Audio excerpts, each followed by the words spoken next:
Hello everyone, आज के इस वीडियो में हम MCS 022 operating system concept and networking management पढ़ेंगे, जिसके अंदर हम ब्लॉक 3 तक कंप्लीट कर चुके हैं।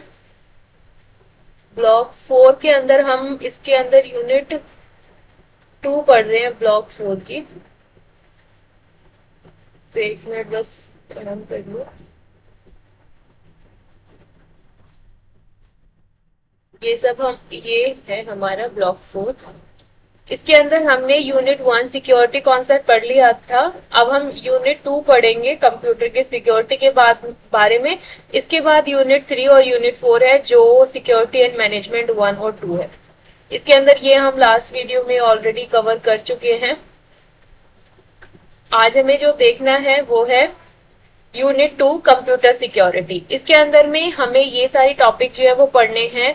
Hardening operating system and application code, hardening file system security. Hardening का जो मतलब है इसके अंदर ये है कि हम उसको कितना डिटर्मिनिस्टिक बना रहे हैं। जैसे कि अगर हम कोई भी काम करते हैं तो उसके अंदर जब हम किसी चीज को हार्ड बनाएंगे, यानी कि उसको इतना दृढ़ निश्चय करके, जैसे हम भी बोलते हैं ना कि अगर हमें कोई काम करना है तो अगर हम स्ट्रॉन्ग तरीके से उस काम को करने की कोशिश करेंगे तो उसके होने की संभावना बढ़ जाती है। ऐसे ही क्या है यहाँ पर, जब हम ऑपरेटिंग सिस्टम को इतना सिक्योर बनाने की कोशिश करें, क्योंकि हमें सिक्योरिटी प्रोवाइड करनी है, तो अगर हम ऑपरेटिंग सिस्टम को थोड़ा सा उस तरीके से बनाएंगे, यानी कि उसको हार्ड करेंगे कि जो काम उसको करना है वही उसको उससे कराया जाए। अगर उससे रिलेटेड कुछ अलग काम हो तो उसको स्टॉप करने की क्षमता उसके अंदर हो। उसके बाद में hardening file system security, hardening local security policy, hardening services, hardening default account, hardening network activity, fault tolerant system और बैकअप एंड यूपीएस क्या होता है, ये हम यूनिट 2 के अंदर कंप्लीट करेंगे। तो यहाँ पर hardening operating system and application code के अंदर क्या है, the first step towards hardening is the make sure that your OS and application are up to date with services package and hot fixes. कि यहाँ पर क्या है, जो भी आप कोई भी, जैसे अगर आप कोई भी मतलब ऑपरेटिंग सिस्टम यूज करते हैं तो आपको बोला जाता है कि अप टू डेट वर्जन, मतलब जो भी, चाहे आप एप्लीकेशन यूज करते हो चाहे कुछ भी यूज कर रहे हो, तो वहां पे आपको मेक श्योर करना है कि आप उस पर्टिकुलर सॉफ्टवेयर का या उस पर्टिकुलर एप्लीकेशन का एकदम अप टू डेट वर्जन जो है वो यूज करो। क्योंकि अगर किसी भी सॉफ्टवेयर या फिर किसी एप्लीकेशन को मतलब अपडेट्स के साथ में लाया जा रहा है, इसका मतलब है कि जो पुराने सॉफ्टवेयर्स थे उसके अंदर कुछ ना कुछ लैक थे, यानी कि कुछ ना कुछ कमियां थी, बग्स थे जिनको हमने फाइंड आउट किया है और उसके बेसिस पे हमने नए एप्लीकेशन या सॉफ्टवेयर को डेवलप किया है। तो यहाँ पर भी यही कि नए वर्जन, जैसे आपके ऑपरेटिंग सिस्टम के जो भी, जैसे विंडोज है, अगर मैं अब हम जो है जो इससे पहले वाली विंडोज थी, विंडोज एक्सपी, या फिर जो बहुत पुरानी 97, मतलब उस तरह की जो विंडोज थी, अगर हम वो यूज करेंगे तो वहां पर क्या है, हमें वो जो सिक्योरिटी लेवल है, क्योंकि आजकल जो है वो एडवांस टेक्नोलॉजी आने लग गया, तो वो सिक्योरिटी लेवल जो है वो वहां पर हमें नहीं मिल पाएगा। इसीलिए हमें बोला जाता है, चाहे आप ऑपरेटिंग सिस्टम यूज करो, चाहे आप कोई भी एप्लीकेशन यूज कर रहे हो, कोई भी सॉफ्टवेयर यूज कर रहे हो, तो वहां पर आपको उस पर्टिकुलर ऑपरेटिंग सिस्टम या फिर एप्लीकेशन को क्या करना है, अप टू डेट रखना है, ताकि आप नए जो भी उसको फीचर्स मिल रहे हैं या फिर जो भी उसमें सर्विसेज पैकेज या फिर जो कुछ भी बेनिफिट्स मिल रहे हैं उनका आप फायदा उठा सको। Microsoft predictably distributes large update to its OS, कि जो माइक्रोसॉफ्ट जो है वो क्या करता है, एक पर्टिकुलर टाइम ड्यूरेशन के बाद में अपने जो भी सॉफ्टवेयर है या फिर अपने जो भी ऑपरेटिंग सिस्टम्स हैं उनके अंदर क्या है, कुछ सर्विसेज पैकेज जो है या फिर लार्ज अपडेट्स के साथ में कुछ ना कुछ नया नया इंट्रोड्यूस करते रहता है। जैसे जब हम भी बात करें अपनी, तो जब हम काम करने लगे थे तो हमने विंडोज 2007 में काम करना स्टार्ट किया था, लेकिन अब जो है विंडोज 21 जो मतलब विंडोज एक मिनट नहीं, मैं माइक्रोसॉफ्ट की बात कर रही थी, ठीक है। जब हमने काम करना शुरू किया था तो MS 2007 आता था। अब जो है MS 2007 में ही कुछ चेंजेस करके, मतलब उसके अंदर उसके सॉफ्टवेयर को, उसकी कुछ चीजों को, अब उसकी मतलब बहुत सारे आइकन्स को अपग्रेड करके उसके अंदर कुछ और भी चीजें इंट्रोड्यूस कराकर उसको क्या करके विंडोज जो हमारा है MS ऑफिस जो है वो हम अब यूज करते हैं 21। तो ऐसे ही क्या है, इन फ्यूचर भी बहुत सारे माइक्रोसॉफ्ट के जो भी आपके एमएस ऑफिस है या फिर विंडोज है, उसके भी बहुत सारे नए नए वर्जन जो है वो एक पर्टिकुलर टाइम ड्यूरेशन के बाद में आते रहते हैं, क्योंकि उसके अंदर उनको कुछ कमियां या फिर कुछ बग्स या फिर कुछ और चीजें जो है वो मिलती है, उनको अपडेट करा जाता है और उसके बाद में हम उसको यूज करने के लिए मतलब उस पर्टिकुलर टाइम पर तैयार रहता है। ठीक है, services pack include all the major and minor fixes up. Services pack should be used in the test setup before being pushed into production due to the possibility of hidden or undetected bugs। कि यहाँ पर क्या है, जो भी आपके services package जो कुछ भी है, जैसे हम ऑपरेटिंग सिस्टम डाल रहे हैं तो उसके अंदर क्या है, कुछ टाइम के बाद में कुछ हिडन या फिर अनडिटेक्टेड बग्स रह जाते हैं, पॉसिबिलिटी रहती है, क्योंकि हम पूरी तरीके से किसी भी चीज को खत्म नहीं कर सकते। अब कुछ चीजें जो है धीरे धीरे पता लगते हैं कि इसमें ये कमियां हैं, तो उस पर्टिकुलर मतलब उसको कुछ टाइम के बाद में अपडेट किया जाता है, उन बग्स को ठीक किया जाता है। If a test system is not available, wait a week और 2 after the release of the service package and monitor Microsoft website for potential bug reports. कि यहाँ पर क्या है कि अगर आप कोई भी चीज लेने जा रहे हो तो कोई भी अगर उसका नया वर्जन आया है तो नया वर्जन तुरंत ही अगर आप यूज करोगे तो उसको मतलब क्या है, वो टेस्ट के बाद आता है। एक होता है बेटा वर्जन, ठीक है, जैसे अगर आपने फोन मतलब मोबाइल में व्हाट्सएप यूज किया होगा, तो जब व्हाट्सएप यूज करने लगे थे तो उस टाइम पे क्या है, बहुत सारी उसमें जो नई नई चीजें आती है तो पहले वो बेटा वर्जन की तरह रिलीज करते हैं। तो जब बेटा वर्जन हम उसको यूज करने लगते हैं तो उसके पर्टिकुलर टाइम ड्यूरेशन के बाद में जब सारे लोग उसको यूज करते हैं और बेटा वर्जन जो है उसका पूरी तरीके से टेस्ट हो जाता है, तब उसको क्या है वो पूरी प्रॉपर तरीके से आ जाता है। तो इसमें यही कहा गया कि अगर हमें कोई भी पर्टिकुलर सॉफ्टवेयर या कोई भी ऑपरेटिंग सिस्टम में यूज कर रहे हैं हम, तो उसके लिए हमें कुछ टाइम तक वेट करना चाहिए ताकि वो एक अपडेटेड वर्जन में आ जाए, तो हम उसको उस टाइम पर क्या करें, ले, ताकि वो चीज आपको उस पर्टिकुलर न्यू वर्जन के अंदर मतलब प्रॉपर तरीके से मिलेगी। ठीक है, और अगर ऐसा नहीं है तो आप उसकी रिपोर्ट बार बार जो है माइक्रोसॉफ्ट की वेबसाइट पे जाकर जो भी नई चीजें हैं वो जाकर देख सकते हैं, और उसके अंदर अगर कोई बग है, उसके रिपोर्ट्स आए हैं, तो उन सब चीजों को भी आप यहाँ से जाके पढ़ सकते हैं। तो ये जो हमारा hardening operating system and application code है, इससे क्या होगा कि हमारी जो भी ऑपरेटिंग सिस्टम हम यूज कर रहे हैं, अगर वो अपडेटेड रहेगी तो उसके अंदर जो भी चीज, जो भी कमियां हैं उनको दूर किया जा सकता है। ठीक है, तो ये हम ने इसके अंदर सीखा। अब इसके बाद में the process of discovering the appropriate services package and hot fix has been automated since the release of Windows 2000। कि यहाँ पर देखो, और जरूरी नहीं है कि अगर आपने एक बार में मतलब ऑपरेटिंग सिस्टम डाल दिया, ऑपरेटिंग सिस्टम डालने के बाद भी उसकी विंडो अपग्रेड करने के कुछ ना कुछ आपके पास में ऑप्शंस आते रहते हैं। या तो आप उसको ऑटोमेटिकली कर सकते हो या फिर पर्टिकुलर मतलब आप उसको चेक कर सकते हो, अगर अपडेट आता है तो आप उसको अपडेट कराकर अपने पर्टिकुलर सिस्टम के अंदर जो भी आपकी विंडोज लगी है उसको आप क्या कर सकते हो, अपडेट कर सकते हो। ठीक है, अपडेट करोगे तो उसके साथ में उसकी बहुत सारे बेनिफिट्स भी आपको मिलते रहेंगे।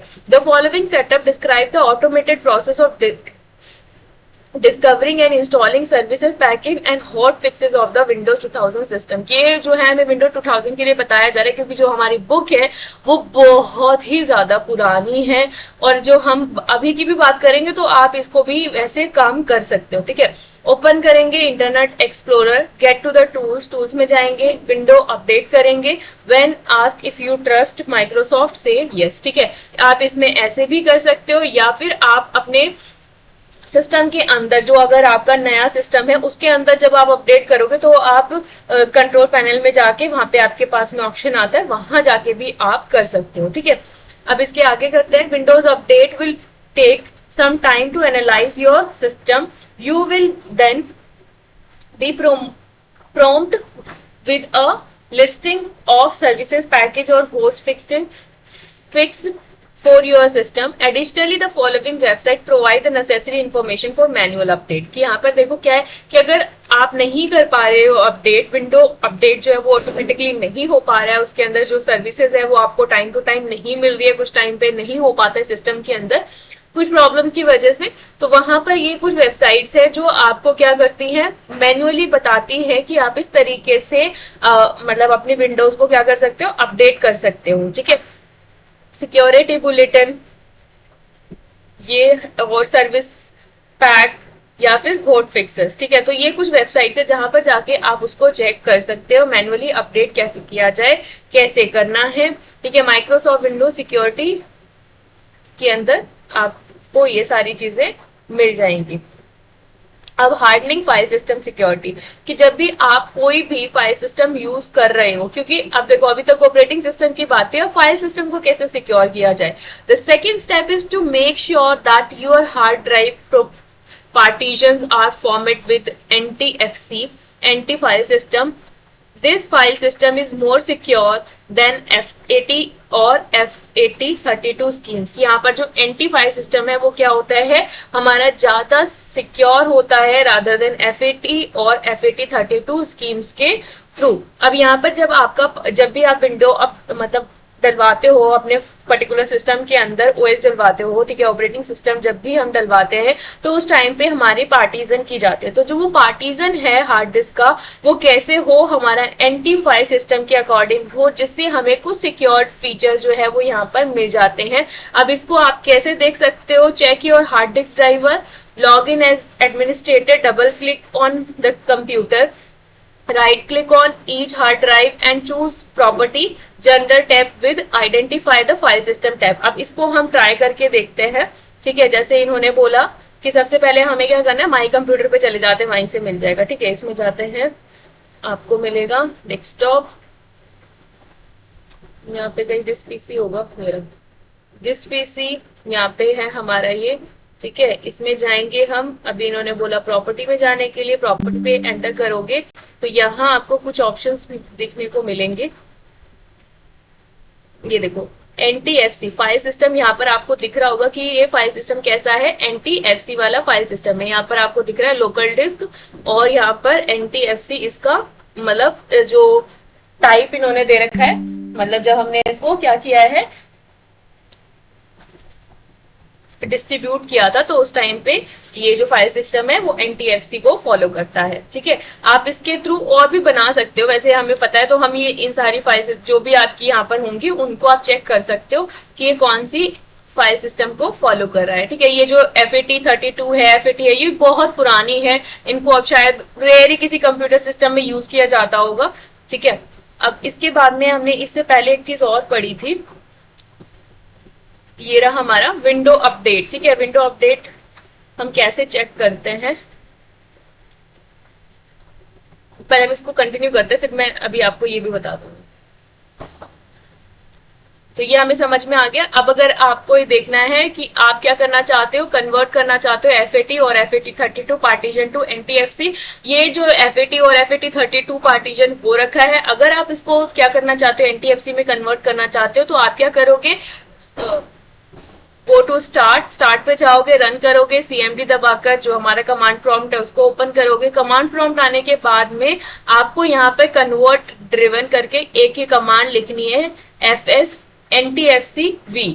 जब आप ये लिख दोगे, hit return to run the command और रिबूट द सिस्टम, कि जब आप ये मतलब हमारे पास तो ये अवेलेबल नहीं है, तो अगर हम इसको CMD में जाकर लिखेंगे, यानी कि कमांड प्रॉम्प्ट में लिखेंगे, तो ये हमारी जो फाइल है FAT से कन्वर्ट हो जाएगी NTFS के अंदर। ठीक है, और हम उसके अपने कंप्यूटर को दोबारा से रिबूट करेंगे तो ये अपने आप ही कन्वर्जन हो जाएगा। ठीक है, अब इसके बाद में हार्डनिंग लोकल सिक्योरिटी पॉलिसीज, यहाँ पर हमने क्या दो चीजें पढ़ी हैं, एक तो हमने पढ़ा ऑपरेटिंग सिस्टम को किस तरीके से हार्डनिंग किया जाता है, सिक्योर किया जाता है। ठीक है, और एप्लीकेशन कोड को, और उसके बाद में हमने फाइल सिस्टम को सिक्योरिटी देखा कि ये जो NTFS है वो क्या होता है, ज्यादा सिक्योर होता है। अब क्या करना है, हार्डनिंग लोकल सिक्योरिटी पॉलिसीज, कि जब भी हम कोई भी चीज जैसे थर्ड पार्टी कुछ भी यूज करते हैं, चाहे वो कोई भी आपका कोई वेबसाइट है, कुछ भी है, तो वहां पर क्या है, आप जब भी कोई चीज को लॉग इन करते हो, इंस्टॉल कर रहे हो, तो उस टाइम पर कुछ पॉलिसीज वगैरह के बारे में आपसे पूछा जाता है, तो वहां पर ये सारी चीजें आपको चेक करनी है। The third step is to modify the default local security policy. While many file attack take advantages of software inadequate, many also make use of user account to prevent use sort of vulnerability policy or rules define what the sort of accounts password behavior is appropriate, what type of audition auditing and is required, the configuration of user account policy is inadequate or disabled in the default installation. कि यहाँ पर क्या है, जब भी आप कोई भी चीज इंस्टॉल करते हो, कोई भी सॉफ्टवेयर, कोई भी एप्लीकेशन, तो कुछ चीजें आपसे पूछी जाती है। एक तो अकाउंट पासवर्ड के लिए पूछा जाता है, दूसरा होता है कि आपको उसको कहाँ पर रखना है, कहाँ पर अगर फाइल के अंदर कोई भी चीज आती है तो वो कहाँ पर जाकर सिक्योर होगी, कहाँ रखा जाएगा, तो इन सबका आपको ध्यान रखना है। Account policy answer the following, की जो अकाउंट पॉलिसीज आपकी होती हैं वो किन किन चीजों का मतलब जो है किन किन चीजों का आंसर देते हैं। सबसे पहले how often do I need to change my password, कि सबसे पहली चीज कि जब भी आप कोई पासवर्ड लगा रहे हो तो कुछ टाइम ड्यूरेशन के बाद में कहा जाता है कि हमें अपना पासवर्ड जो है चेंज करते रहना चाहिए। तो कितनी फ्रीक्वेंसी के हिसाब से हम पासवर्ड को चेंज करें। हाउ लॉन्ग और how complex does my password need to be, कि जब भी आप किसी भी, चाहे आपने मतलब आपने फेसबुक पे, इंस्टाग्राम पे या कहीं पर भी कोई अकाउंट बनाया है ना, तो उसके अंदर वो अकाउंट बनाने जब भी हम पासवर्ड लिखते हैं तो वो पासवर्ड पे कुछ चीजें बताता है कि एक कैपिटल लेटर होना चाहिए, कुछ स्मॉल लेटर्स होने चाहिए, या कैपिटल स्मॉल लेटर का मिक्सचर होना चाहिए, उसमें कुछ नंबर्स यूज कर सकते हो, कुछ आप सिंबल्स यूज कर सकते हो। तो वो सारी चीजें कि मतलब हम अपने पासवर्ड को कितना कॉम्प्लेक्स बनाए सो दैट कि कोई दूसरा पर्सन उसको जल्दी से मतलब तोड़ ना सके। तो यहाँ पर क्या है कि जब भी हम कोई भी लोकल सिक्योरिटी पॉलिसीज को किस तरीके से हार्डनिंग कर सकते हैं, यानी कि आप अपने अकाउंट की सिक्योरिटी को किस तरीके से देख सकते हो, कैसे उसको और भी ज्यादा सिक्योर बना सकते हो, कितनी फ्रीक्वेंटली और कितना स्ट्रॉन्ग पासवर्ड आपको जो है वो रखना है। ठीक है, अब इसके बाद है local security policy editor tools, की किस तरीके से आप इसको चेक कर सकते हो। Go to start program administrator tool local security policy, expand account policy by clicking the box, select the appropriate category, double click the individual policy setting in the appropriate change for the following policy: password policy, account lock policy, audit policy, user right management, security options। When all setting you have configure, close the policy editor। कि यहाँ पर क्या है, आप security policies के अंदर जाके किसी भी तरह की जो भी आपको देखना है कि आप अपने पर्टिकुलर अकाउंट के अंदर किस तरीके से उसके अंदर मतलब कैसे पासवर्ड लगा सकते हो, क्या है अकाउंट को कैसे लॉक करना है, किस तरीके से रखना है, उसको आप यहाँ पर जाके मैनेज कर सकते हो। ठीक है, ये हम अपने किसी भी जो भी अकाउंट है या जितने भी जो भी प्रोग्राम्स है, जो भी आप एप्लीकेशन अकाउंट जो कुछ भी चला रहे, तो उसके अंदर ये चीज आप कर सकते हो।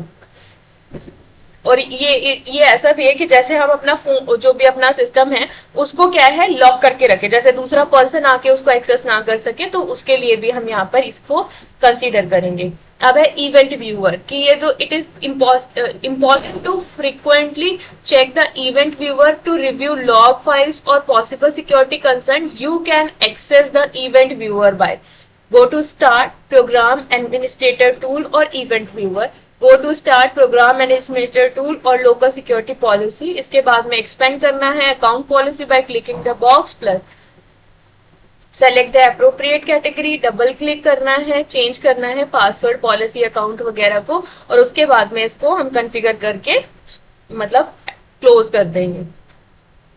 उसके बाद में है सर्विसेज को कैसे हार्डनिंग करना है, सिक्योरिटी कैसे प्रोवाइड करनी है उसको। The fourth step you take it is to remove program and services that are not require और नीडेड, कि हमें क्या करना है, जो चीज हमें प्रोग्राम जो सर्विसेज यूज ही नहीं करनी है तो उसको फर्दर रख के क्या फायदा है, तो उसको हम क्या करेंगे, हटा देंगे, रिमूव कर देंगे। The more the number of application that are install on your system the greater the risk of one of them containing a bug और सिक्योरिटी लो फ्लॉज, कि यहाँ पर जैसे कोई भी चीज अगर आप यूज नहीं कर रहे हो, एक पर्टिकुलर टाइम ड्यूरेशन के बाद कई चीजों की जरूरत नहीं पड़ती है, या आपको वो चीज समझ आ गई कैसे यूज करनी है, अब आपको उसकी जरूरत नहीं पड़ रही है। जैसे अगर आप पहले वीडियोस बनाते थे उसको एडिट करने की जरूरत पड़ती थी, ठीक है, तो उससे रिलेटेड आपने कोई एक पर्टिकुलर सॉफ्टवेयर रखा हुआ था, लेकिन अब आप नहीं कर रहे हो, तो आप उस पर्टिकुलर सॉफ्टवेयर को रख के क्या करोगे, अब आप उस पर्टिकुलर सॉफ्टवेयर को हटा सकते हो। तो इसकी वजह से क्या होगा, क्योंकि जो देखो जब हम कोई भी सॉफ्टवेयर यूज करते हैं तो जब यूज करते रहते हैं तो उसके हिसाब से वो हमें अपडेट्स वगैरह के बारे में बताता रहता है, लेकिन जब हम पर्टिकुलर सॉफ्टवेयर यूज नहीं कर रहे हैं तो उसके अंदर अपडेट जो कुछ भी अपडेट्स आ रहे हैं, नई चीजें आ रही हैं, तो उसके बारे में हमें पता नहीं चलेगा, जिसकी वजह से यहाँ पर उसके अंदर बग्स आ सकते हैं और हो सकता है हमारा सिस्टम या फिर उस पर्टिकुलर चीज की वजह से हमारा सिस्टम खराब हो जाए। तो उन चीजों को आपको देखना है कि जितनी भी सर्विसेज या जो एप्लीकेशन प्रोग्राम्स आप यूज नहीं कर रहे हो उसको आप अनस्टॉल कर सकते हो। The following as list of services that can be disable, कि या फिर आप क्या कर सकते हो, अगर आपको चाहिए कि नहीं मैं उसको हटा नहीं सकता, मतलब अनस्टॉल नहीं करना चाहता, तो हम क्या कर सकते हैं, उसको उसकी कुछ सर्विसेज को डिसेबल कर सकते हैं। जैसे alter this service make to impossible for Windows 2000 है ये, ठीक है, computer to alert each other of the problem, this feature is generally unused, कि यहाँ पर कुछ अलर्ट करके कुछ फीचर्स आते हैं जिस सर्विसेज को क्या कर सकते हो, आप बंद कर सकते हो, ठीक है। Clipbook, the clipbook services is use to transfer clipboard information from one computer to another, this is generally used in terminal services, कि यहाँ पर क्या है, कुछ ऐसी सर्विसेज होंगी जो क्या करना है हमें, वो क्या करती है, एक मतलब एक कंप्यूटर से दूसरे क्लिपबोर्ड के अंदर उस इंफॉर्मेशन को ट्रांसफर करती है, तो उस चीज को हमें क्या करना है, बंद कर देना है। फैक्स सर्विसेज को क्या करना है, क्लोज कर देना है। The fax services send and receive fax is generally unused, अब ये अनयूज है, इसको हम बंद कर सकते हैं। तो ये सारी चीजें आपको ध्यान रखनी है। फिर मैनेजर जो मैसेंजर है उसको आप बंद कर सकते हो। The messenger services work in conjunction with alter services and net making, remote desktop sharing, net making users have to option to share their desktop and allow their net meeting user to control their workstation. Telnet, the telnet services allow a remote user to connect a machine using command prompt. अब इसके बाद में hardening default accounts की हम क्या कर सकते हैं कि जो हमारे डिफॉल्ट अकाउंट्स हैं उनको सिक्योर करेंगे। तो the fifth step to change the default configuration of the administrated and guest account, कि यहाँ पर आप क्या कर सकते हो, एक आपका मेन अकाउंट बना सकते हो और बाकी सारे मतलब एडमिनिस्ट्रेटर बना सकते हो, दूसरे सारे आप अपने गेस्ट अकाउंट बना सकते हो। जैसे आप अपनी फैमिली में रहते हो तो क्या कर सकते हो, आप अपना जो पर्टिकुलर डेटा है उसको आप एडमिनिस्ट्रेटर में रख सकते हो, बाकी अगर कोई दूसरा पर्सन काम कर रहा है तो उसके लिए आप गेस्ट मोड ओपन कर सकते हो।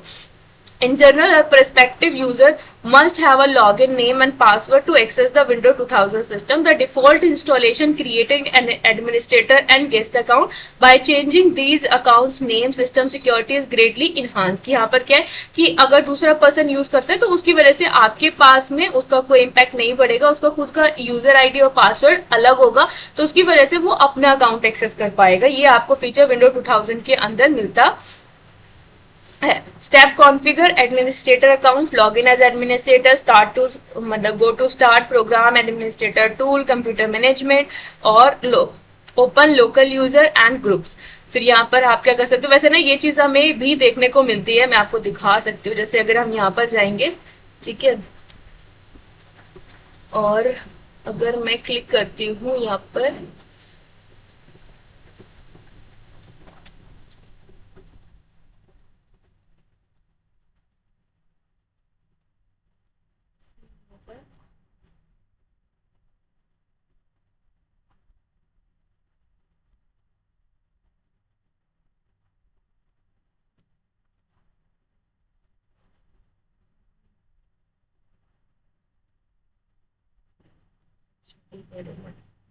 जैसे इस पीसी के अंदर हमने इसको ओपन किया, अब यहाँ पर देखो आपके पास में यूजर्स आ रहे हैं, ठीक है। यहाँ यूजर्स के अंदर आपके पास दो मिलेंगे, एक है मतलब जो मेन एडमिनिस्ट्रेटर है उसका नाम चेंज कर दिया, उसके बाद में एक आपको पब्लिक मिलेगा। तो यहाँ पर जो चीजें आपको इसके अंदर मिलेंगी वही सारी चीजें आपको दूसरे यूजर्स के अंदर भी मिलेगी, ठीक है। डाउनलोड म्यूजिक, पिक्चर्स, वीडियो वगैरह, तो जो भी है आप इसको क्वेस्ट मोड में ओपन करा के भी चला सकते हो, जिसके अंदर ये सारी चीजें यहाँ यूजर के अंदर दूसरे वाले कॉलम के अंदर आपके पास में अवेलेबल रहेगी, जिसके अंदर उसका यूजर आईडी और पासवर्ड डिफरेंट रहेगा, वो कभी भी उसको ऑन करके देख सकता है, ठीक है, पर आपके अकाउंट को वो छेड़ नहीं सकता, ठीक है। एडमिनिस्ट्रेटर जो है अगर उसको कोई चीज डिलीट करनी होगी, कुछ भी करना होगा, तो वो एडमिनिस्ट्रेटर की परमिशन के बाद ही होगा, यानी कि उसको आपका लॉगिन आईडी पासवर्ड भी पता होना चाहिए, ठीक है।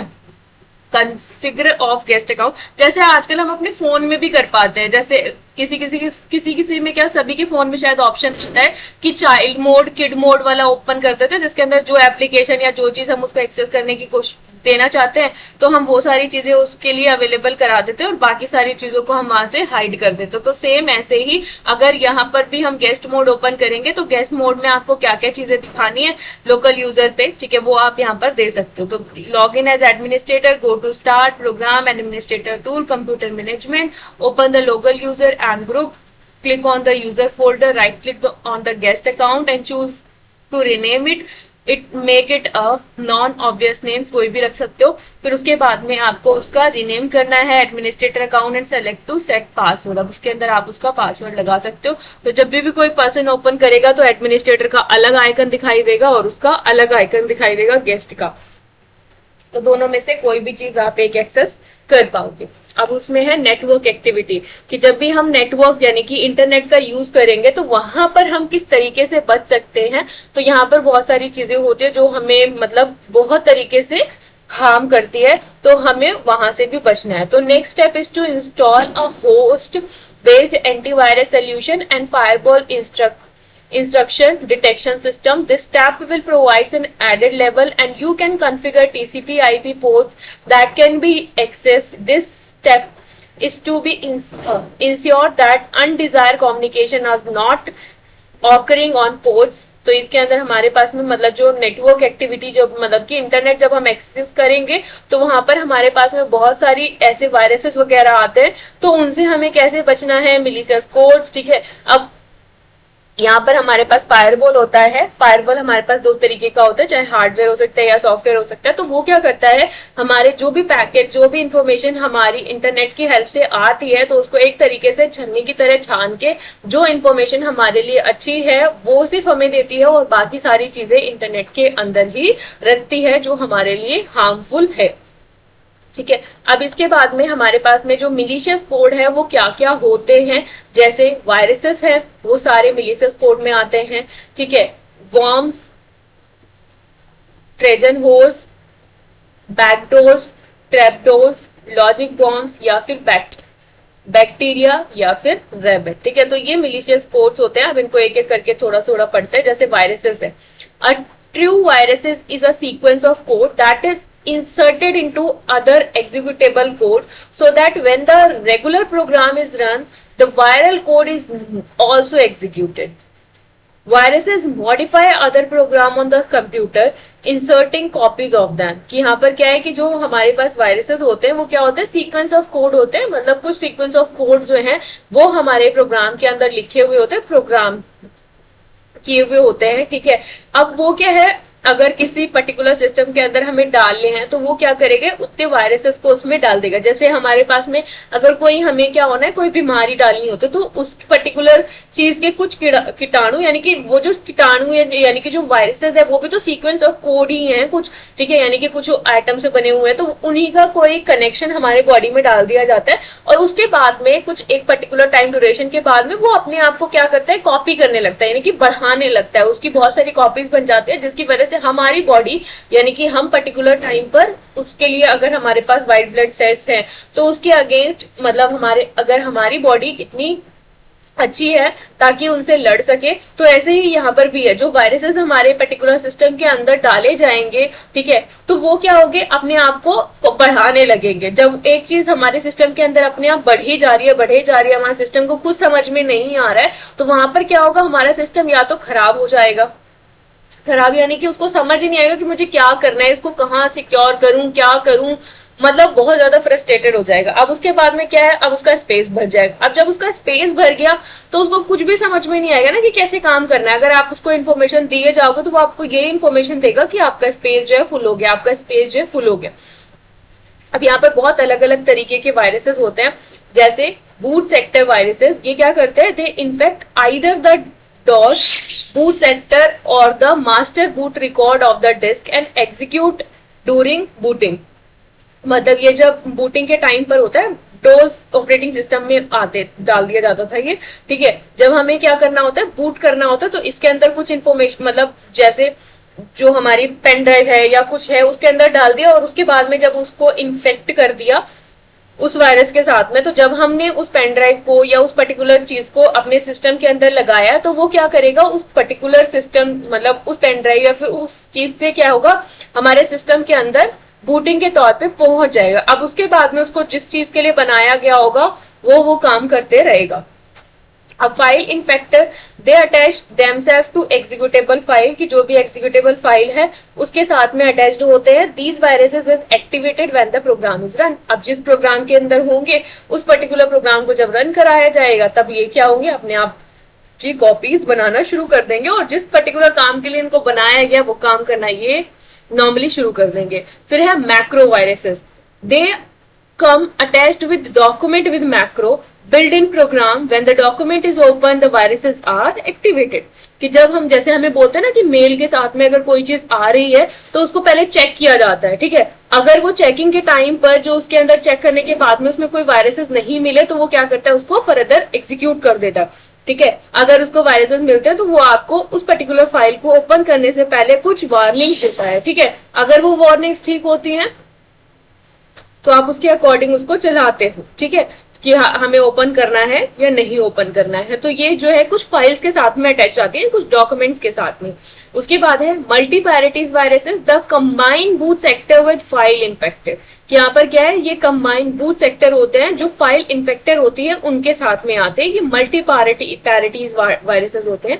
उसके बाद है polymorphic viruses, they alert themselves when they replicate so that an antivirus software looking for a specific pattern known as signature will not find them। कि यहाँ पर जो पॉलीमॉर्फिक वायरसेस होते हैं ये क्या होते हैं, पॉलीमॉर्फिक, यानी कि जैसे हम उसमें पढ़ते हैं ना कि जो ऊप्स होता है उसके अंदर जो पॉलीमॉर्फिज्म होता है उसका क्या मतलब होता है, तो यहाँ पर भी ऐसे ही है कि इसके बहुत सारे मल्टीपल पर्पस हो सकते हैं, ठीक है। एक ही चीज से आप बहुत सारे मल्टीपल पर्पस काम करा सकते हो with the help of this virus, ठीक है। अब यहाँ पर वर्म क्या होता है, worm are program that can be execute independently and travel from machines across network connection. की जो नेटवर्क कनेक्शन के अंदर जितनी भी मशीन हैं तो ये इंडिपेंडेंट होते हैं, ठीक है। अब ये कहीं से भी कहीं पर भी जा सकते हैं और आपके मतलब आपके सिस्टम को किसी भी तरीके से हार्मफुल कर सकते हैं, ठीक है। They create a copy of themselves. This self-replicated spread worms like a flood in the network, causing slowdown and even breakdown the network communication services। कि ये क्या करता है, अपनी कॉपीज क्रिएट करते हैं और उसके बाद में वो जो सेल्फ रेप्लिकेटेड जो भी आपकी कॉपीज रहेंगी वो क्या है, वर्म्स जो है वो बिल्कुल मतलब बहुत सारी बन जाती है, तो जिसकी वजह से या तो वो आपके नेटवर्क को बिल्कुल कम कर देगी, स्लो डाउन कर देगी, या फिर बिल्कुल ही खत्म कर देगी, आपका नेटवर्क ही जो है कनेक्शन ही खत्म कर देगी, ठीक है। उसके बाद में है बैकडोर्स, एक मिनट, ट्रेजन होर्स रह गया, ठीक है। वर्म्स के बाद में है ट्रेजन होर्स। ट्रेजन होर्स क्या होते हैं, it is a code that appears to be innocent and useful but it also contains hidden and sorry, it is also contain and hidden an unintended function that present a security risk। it does not replicate but it can be steal password, data password, जो deleted password, forward hard disk and cause other problems। कि ये क्या होता है, ये code की form में आते हैं एंड इनोसेंट होते हैं, मतलब आप इनको देख के भी पता नहीं कर सकते कि ऐसा भी कोई कोड हो सकता है। मतलब आपको लगेगा ये यूजफुल है but is also contain and hidden and unintended function that present a security risk. मतलब इसमें क्या होता है, कुछ हिडन फंक्शंस होते हैं, कुछ ऐसी चीजें इसके अंदर डाल दी जाती है जो देखने में तो अच्छी लगती है बट एक्चुअली वो काम वैसा नहीं करती हैं। वो क्या करेगी, या तो आपके पासवर्ड को स्टील कर लेगी, चोरी कर लेगी, या फिर आपके डेटा को डिलीट कर देगी, तो आपकी हार्ड डिस्क को फॉर्मेट मार देगी, ठीक है। कुछ इस तरीके की प्रॉब्लम जो है वो ट्रेजन होस्ट की वजह से होती है। और उसके बाद में बैकडोर्स या फिर trapdoors, these are code written into application to grant special access to program bypassing normal methods of authentication. कि यहाँ पर क्या है, ये कोड ऐसे लिखे जाते हैं टू मतलब स्पेशल एक्सेस देने के लिए, ताकि जो मतलब आपको लगेगा कि नॉर्मली आप किसी भी चीज को मतलब किसी भी चीज को क्या कर रहे हो, एक्सेस करने की कोशिश कर रहे हो, बट ऐसा नहीं होता। जैसे कई बार क्या होता है कि अभी आपने ये सारी चीजें सुनी भी होंगी, कुछ ज्यादा ही हो रहा है आज, कि हमारे पास में क्या है एक ऐसा मतलब व्हाट्सएप का क्लोन या फिर कुछ ऐसे जैसे फेसबुक क्या बोलते हैं उसको, अमेजोन का क्लोन या फिर फ्लिपकार्ट जैसा ही एक ऐसी वेबसाइट बना दी। अब हमें तो लग रहा है कि हम उसको नॉर्मली एक्सेस कर रहे हैं क्योंकि हमें कुछ लग ही नहीं रहा वहां पे, है ना। तो normal methods of authentication follow कराएगा, पासवर्ड डलवाएगा और ये सारी चीजें आपसे। जब पासवर्ड और यूजर नेम आपका पता चल गया, तो जब पासवर्ड और यूजर नेम पता लगे तो साथ में वो भी तो उसी पासवर्ड और यूजर नेम को फॉलो करके उस पर्टिकुलर काम को आगे कर सकता है, तो वो आपके अकाउंट से कुछ भी करा सकता है। This special codes used by programmer during debugging can be present in release version both unintentionally or intentionally and in a security risk. Logic bombs क्या होते हैं? Logic bombs are program threads that lies dormant in commonly used software for an extended period of time until they are triggered when some precondition are met like a particular day etc. Logical bombs come up embedded with some program. अब ये logical bombs क्या है? इसमें कुछ logic लगाए जाते हैं, ठीक है, जिसमें क्या है कि वो आपके पर्टिकुलर सिस्टम पर किसी भी टाइम पर लाकर रख दिए गए, ठीक है। अब क्या होगा, जैसे जैसे बॉम्ब क्या होता है वो किसी एक पर्टिकुलर टाइम पर फूटते हैं, तो लॉजिकल बॉम्ब्स भी क्या है, क्योंकि उसके अंदर कुछ ऐसी चीजें सॉफ्ट मतलब कुछ ऐसे लॉजिक्स डालकर प्रोग्रामिंग की गई है जिसके अंदर जब भी पर्टिकुलर टाइम मतलब ऐसा होगा कि सिनारियो ऐसा क्रिएट हो गया कि अब मुझे इसका जो सिस्टम है वो खराब करना है, तो वो जो बॉम्ब है वो अपने आप को फोड़ लेगा, यानी कि उसके अंदर कुछ ऐसी चीजें हो जाएंगी जिसकी वजह से आपका सिस्टम जो है वो ठीक से चलेगा नहीं, कुछ हो जाएगा उसके अंदर। तो ये सारी चीजें, ठीक है। Bacterial rabbit, these codes do not damage file, ये आपकी फाइल को डैमेज नहीं करता। Their purpose is to deny access to the resources by consuming all processor capability memory disk space by the self replicating, मतलब कि हमारी जो भी डिस्क मतलब ये जो हमारे डिस्क में मेमोरी डिस्क में ये जो काम होते हैं उन चीजों को क्या करता है, उनकी एक्सेस को डिनाई करता है कि अब आप इस रिसोर्स को एक्सेस नहीं कर सकते, तो जिसकी वजह से हमारा प्रोसेसर जो है वो स्लो हो जाता है। अब फायरवॉल क्या होता है? A firewall is a safeguard on can one can use to control access between a trusted and a less trusted one. A firewall is that enforce strong authentication for user who wish to establish connection inbound or outbound. कुछ ज्यादा ही Diwali celebrate हो रही है, ठीक है, तो ये थोड़ा टॉपिक रह जाएगा, अदरवाइज अगर प्रॉब्लम ना हो तो मैं कंटिन्यू करती हूँ, ठीक है। तो यहाँ पे क्या होता है, जो फायरवॉल होता है ना, मेनली जो फायरवॉल है वो दो तरीके की होता है, या तो हार्डवेयर में आएंगे या फिर सॉफ्टवेयर पे आएंगे। अब ये क्या करते हैं, हमारी जो भी चीजें हम इंटरनेट से एक्सेस करते हैं, तो जब इंटरनेट से एक्सेस करते हो तो इंटरनेट में ना पता नहीं मील थिंग्स है, मतलब बहुत सारी चीजें।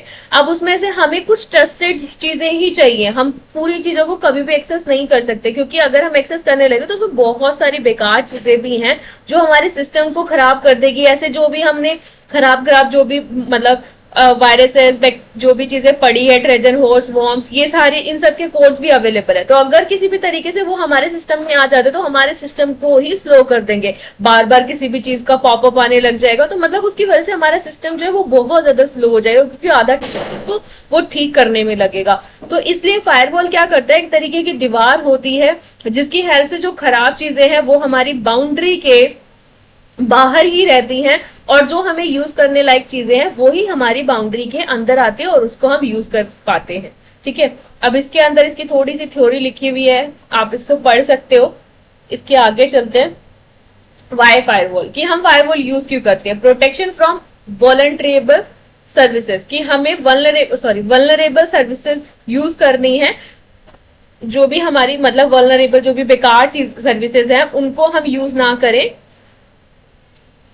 वल्नरेबल सर्विसेज से प्रोटेक्शन प्रोवाइड है, कंट्रोल करता है एक्सेस टू साइट सिस्टम, जो भी हमारी साइट सिस्टम है उनको हमें क्या चीज देनी है क्या नहीं देना है वो चीज हमें प्रोवाइड करता है, उनका कंट्रोल देता है। कॉन्सेंट्रेट करता है सिक्योरिटी पे, इन्हेंस करता है प्राइवेसी, और logging statistic on network use और मिसयूज और पॉलिसी की इन्फोर्समेंट हमें देते रहता है। लिमिटेशन ऑफ फायरवॉल, कुछ लिमिटेशन होती है, रिस्ट्रिक्शन एक्सेस मिलता है, डिजायरेबल सर्विसेज यूज कर सकते हो, large potential backdoors, little protection from insider attacks, other issues होते हैं जैसे firewall does not provide protection against user downloading viruses, infected program from internet or from email attachment। अगर email attachment में या फिर आप डाउनलोड करें उसके साथ में कोई वायरसेस आ रहा है तो उससे वो आपको प्रोटेक्ट नहीं कर पाता है।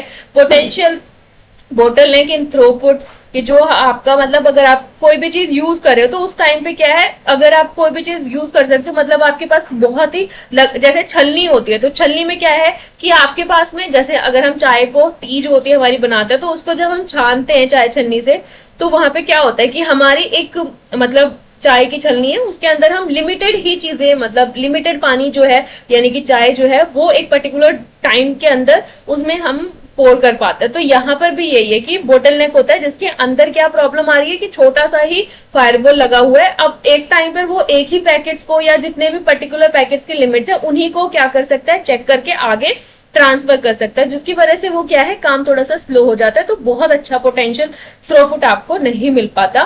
Firewall is comprised will be a disaster, कि कई बार क्या है,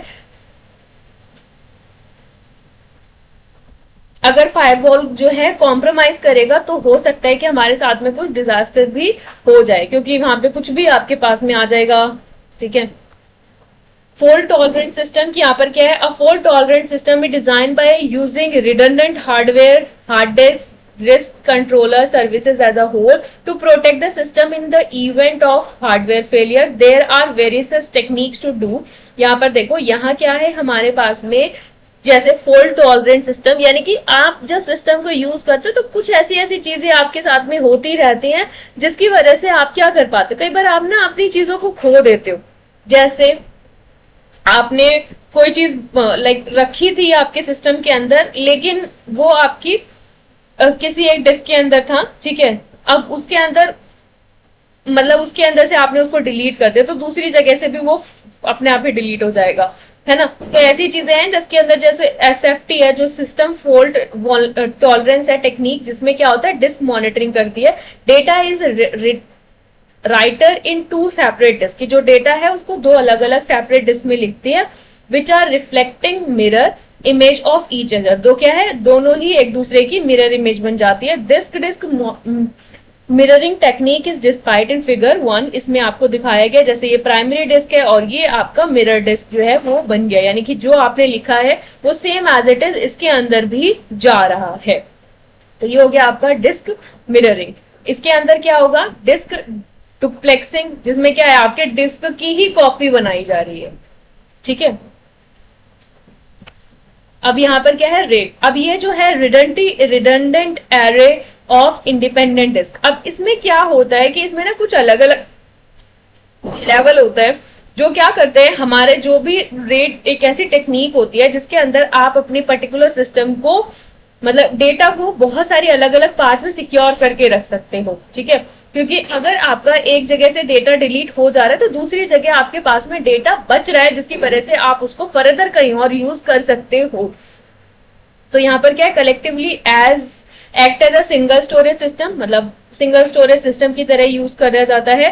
tolerant the failure of the drive without losing data, कि आपका डेटा लूज नहीं होता है इसमें। Function independently of each other, कि आपको क्या है, दोनों में से अगर डिलीट करोगे तभी डिलीट होगा, अदरवाइज नहीं होगा। जैसे हम अगर छोटा सा एग्जांपल ले, तो अगर हम अपनी कोई भी फाइल डिलीट करते हैं तो वो फाइल आपके पास से डिलीट होती है, बट वो कहाँ पर जाके रिसाइकल बिन में जाके स्टोर हो जाती है। तो रिसाइकल बिन में से हमें दोबारा से ही डिलीट करना पड़ता है अगर उसको परमानेंट डिलीट करना है तो, अदरवाइज वो फाइल जो है वो आपके पास में रहती है। तो यहाँ पर भी क्या होता है कि हमारे पास में रेड के कुछ लेवल्स होते हैं जिसके हिसाब से आप अपनी फाइल को स्टोर करा सकते हो। अब यहाँ पर फॉल्ट टॉलरेंस जैसे लेवल 1 है स्ट्रिपिंग विदाउट पैरिटी, की मतलब आपका डेटा जो है विदाउट पैरिटी के साथ में रखे जाएगा। फिर लेवल 1 में आपकी जो मिररिंग है या डुप्लेक्सिंग है, उसमें देखा कि हमने जो डेटा स्टोर कर रहे थे उसी का क्या बना है, एक मिरर, यानी कि उसी डेटा को एक दूसरी तरीके से स्टोर करके रख दिया। लेवल 2 में क्या होगा, स्ट्रिपिंग विद ईसीएस, यानी कि एरर करेक्शन कोड्स के साथ में उसको रखा जाएगा। लेवल 3 में क्या होगा, striping with the dedicated parity disk के साथ में उस डेटा को रखा जाएगा। Level 4 independent data risk with the shared parity disk, जो पैरिटी डिस्क आपके साथ में शेयर हो जाएगी और उसके बाद में आप अपने डेटा को कहीं पर भी सिक्योर करके रख सकते हो। Level 5 independent data risk with distributed parity blocks, striping with parity, और लेवल 6 सेकेंड पैरिटी। तो ये रेड्स के कुछ लेवल्स होते हैं। अब इसके बाद में आपका बैकअप एंड यूपीएस है। अब बैकअप के अंदर क्या होता है, why backup, the backup is required to recover vulnerable data and to be restore system in the event of disaster due to, कि अब किसी भी वजह से डिजास्टर आ सकती है, यूजर की वजह से, सिस्टम स्टाफ एरर हो सकती है, हार्डवेयर सॉफ्टवेयर फेलियर की वजह से, क्रैकर्स की वजह से, मिलीशियस कोड की वजह से, थेफ्ट की वजह से, या फिर नेचुरल डिजास्टर, या फिर कोई भी आर्चिवल ऑफ इंफॉर्मेशन की वजह से हमारा जो है डेटा खराब हो सकता है। उस डेटा को खराब होने से बचाने के लिए, यानी कि किसी भी तरीके से हमारा डेटा रिमूव हो सकता है, तो उस डेटा को रिमूवल से बचाने के लिए हम इस तरीके से अपने डेटा का बैकअप कर सकते हैं। ठीक है, टाइप ऑफ बैकअप फुल करना है, इंक्रीमेंटल करना है, या फिर पार्शियली डिफरेंट मतलब डिफरेंशियल में रखना है। तो data that will be backup all selected data regardless of the full, मतलब अगर फुल बैकअप करना है तो पूरा डेटा आपके पास में रहेगा। इंक्रीमेंटल न्यू फाइल जो, और file modify since the last backup, तो जो भी आपका बीच का है जैसे नई फाइल बनाएगी उसका बैकअप आपके पास में रखा जाएगा। Differential all data modify since the last full backup, last full backup जब हुआ है उसके बाद से उसका बैकअप लेगा। टाइम फॉर बैकअप स्टोरेज, जिसमें हाई और लो रहता है, यानी कि वन टैप सेट एक ही बार में सारा रहेगा। इसमें लो टू हाई रहता है, यानी कि मल्टीपल टैप सेट्स रहेंगे थोड़े थोड़े टाइम के बाद में, जो भी चीजें आप नहीं बना रहे हो तो उसके हिसाब से एक नया बैकअप बनते रहेगा। इसमें मॉडरेट टू मॉडरेट रहता है, नो मोर देन 2 टैप्स की, मतलब एक पुराना रहेगा और दूसरा नया सिस्टम, मतलब दूसरा नया बैकअप बनेगा। स्टेट ऑफ अर्चिव एट्रीब्यूट, इसमें क्लियर रहता है, इसमें भी क्लीन रहता है और इसमें नॉट क्लीन रहता है, क्योंकि प्रीवियस डेटा भी आपको रखना है। अब यूपीएस क्या होता है? यूनिटेरिपल पावर सप्लायर। यहाँ पर क्या है? UPS provides an alternative AC power supply in the event of power failure and also eliminate the effect of power surges and skipped. Generally एक यूपीएस जो है कंप्राइज करता है the following: a bank of batteries and associate charging circuit, जो हम use भी करते हैं। ऑफ कोर्स यूपीएस अब आप क्या है अपने सिस्टम के साथ में लगा देते हैं, जिसकी वजह से क्या है आपके सिस्टम को बैटरी मिलती रहती है। अगर लाइट चली भी जाती है तो पर्टिकुलर टाइम ड्यूरेशन तक वो यूपीएस जो है वो आपको बैटरी बैकअप देता रहता है, जिसकी वजह से आप सिस्टम को पर्टिकुलर टाइम ड्यूरेशन तक इजीली चला सकते हो। और अगर आपकी फाइल कोई भी अनसेव्ड रह गई है तो उस पर्टिकुलर फाइल को आप सेव कर सकते हो, ताकि फर्दर आपका डेटा जो है वो रिमूव ना हो। Speak and search protection circuitry, तो ये था हमारा यूपीएस। अब यूपीएस की कुछ कैटेगरी होती है, कुछ जैसे offline UPS, online, choosing a UPS, और ऑफलाइन और ऑनलाइन दोनों तरीके के यूपीएस। अब पावर रेटिंग क्या होती है? The maximum power rating and enhance codes of UPS is determined by the battery specification and the power handling of the inverter and other circuitry. Each UPS is rated according to the maximum VA power that can be supplied without overloading. मतलब जो power rating है वो क्या है कि maximum power आपको कितना दे सकता है, तो उसके हिसाब से जो यूपीएस है उनकी अलग अलग कैटेगरीज होती है, तो उसको किस तरीके से निकाला जाएगा। तो to find the required VA rating of UPS, sum करना है कितने वॉट का बिजली बाय ईच डिवाइस यूज कर रहे हो, मल्टीप्लाई करना है 1.6 के साथ में, तो उससे आपको जो आपकी वीए रेटिंग है वो यूपीएस की मिल जाएगी। अब इसके बाद में यूनिट 3 है जो हम नेक्स्ट क्लास में करेंगे। तो थैंक यू।